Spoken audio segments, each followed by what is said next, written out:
Today I'm going to show you how to use power-ups in Trello.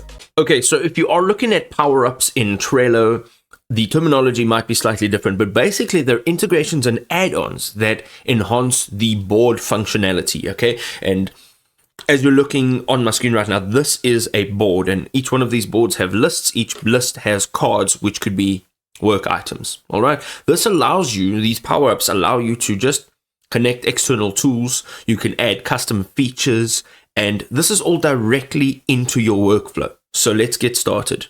On the top right-hand side, you can go up to the little rocket that looks like power-ups. And let me just make this clear. Right next to that is automations. So these are two different things.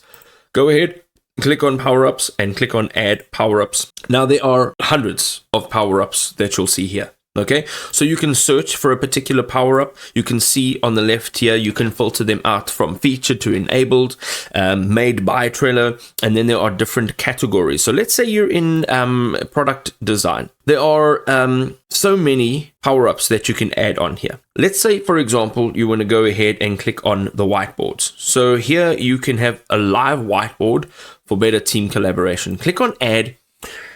Okay, and then click on add again. Now, depending on what plan you are on with Trello, some of them will be limited, and or the credit usage that you have within those power-ups may be limited, and or some of them will only be allowed to be connected or integrated if it's your first one.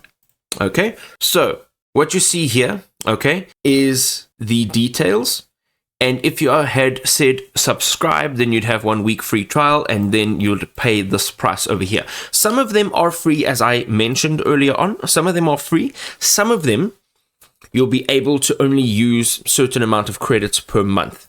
Okay, let's go ahead. Let's close this. And this now, you'll be able to use that whiteboard within your board that you're currently working on.